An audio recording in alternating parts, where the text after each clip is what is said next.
आपण अन्नाशिवाय काही दिवस, पाण्याशिवाय काही तास राहू शकतो, पण श्वासाशिवाय काही मिनिट देखील राहू शकत नाही. तरीही आपण दिवसभरामध्ये श्वास कसा घेतो याच्याकडे फारसं लक्ष देत नाही. तर आज आपण योग्य श्वसन म्हणजे काय, ते कसं करावं, त्याचे काय फायदे आहे हे समजून घेणार आहोत. त्याला योगिक डीप ब्रीदिंग किंवा बेली ब्रीदिंग किंवा डायाफ्रामॅटिक ब्रीदिंग असेही म्हणतात. तर योग्य श्वसन म्हणजे काय? योगामध्ये श्वासाला प्राण असे म्हटले आहे. प्राण म्हणजे जीवनशक्ती. योगिक डीप ब्रीदिंगमध्ये पोटाचा, छातीचा आणि फुफ्फुसाचा वरचा भाग याचा पूर्ण वापर करून श्वास घेणे. तुम्ही लहान मुलाचं निरीक्षण करा, ते कसं पूर्ण पोटाने श्वास घेत असतं. हीच खरी योग्य आणि नैसर्गिक पद्धत आहे श्वास घेण्याची.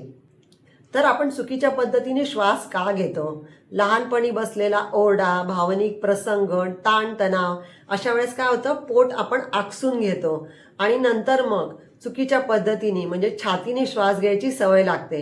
जेव्हा वर्गामध्ये मुलांना ओरडलं जातं किंवा काही ताणतणाव येतो किंवा भावनिक प्रसंग होतात, त्यावेळेस अशी चुकीची सवय लागते.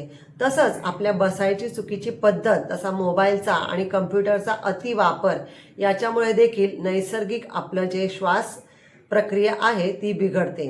तर चेस्ट ब्रीदिंग आणि बेली ब्रीदिंगमध्ये काय फरक आहे? जेव्हा आपण चेस्ट ब्रीदिंग करतो तेव्हा आपण फुफ्फुसाचा पूर्ण वापर करत नाही. आपण बेली ब्रीदिंग करतो तेव्हा फुफ्फुसाचा पूर्ण वापर करतो.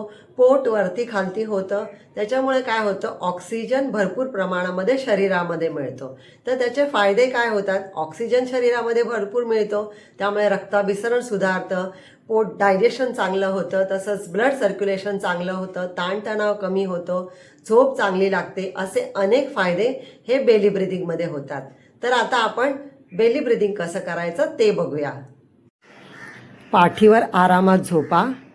एक हात पोटावर, एक हात छातीवर. नाकाद्वारे हळूहळू श्वास घ्या.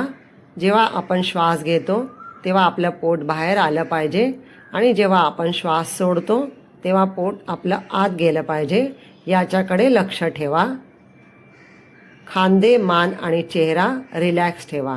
दररोज झोपून 5 मिनिटं सराव करा. नंतर आपण बसून देखील सराव करू शकता. आता आपण बसून कसं करायचं ते बघूया. एक हात पोटावर आणि एक हात छातीवर ठेवायचा आहे. नाकाद्वारे श्वास घ्या. जेव्हा आपण श्वास घेतो तेव्हा पोट आपलं बाहेर येतं का याच्याकडे पूर्ण लक्ष द्या. तसंच पूर्ण श्वास सोडताना पोट पूर्ण आत गेलं पाहिजे. श्वास घेताना पोट बाहेर, श्वास सोडताना पोट आत, याच्याकडे पूर्ण लक्ष द्या. मान, खांदे आणि चेहरा रिलॅक्स ठेवा. दररोज 5 मिनिटं सराव करा. आपण जन्मतः योग्य श्वसन घेऊनच जन्माला येतो, पण आपण जसे जसे मोठे होतो, ताणतणाव वाढतात, वेगवेगळे भावनिक प्रसंग येतात, अशा वेळेस आपण श्वसन बिघडवतो. पण योगा आपल्याला पुन्हा एकदा योग्य आणि नैसर्गिक श्वसन घ्यायला मदत करते. जसा श्वास तसं मन आणि जसं मन तसं जीवन. म्हणून योगिक डीप ब्रीथिंगची प्रॅक्टिस दररोज 5 मिनिटं तरी करा. तुम्हाला काही महिन्यामध्येच सकारात्मक बदल दिसून येतील.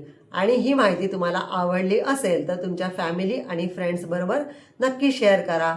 मला प्रत्येक रील बनवायला खूप मेहनत लागते, म्हणून तुम्ही माझ्या चॅनलला नक्की सबस्क्राईब करा, म्हणजे मला मोटिवेशन मिळेल. धन्यवाद.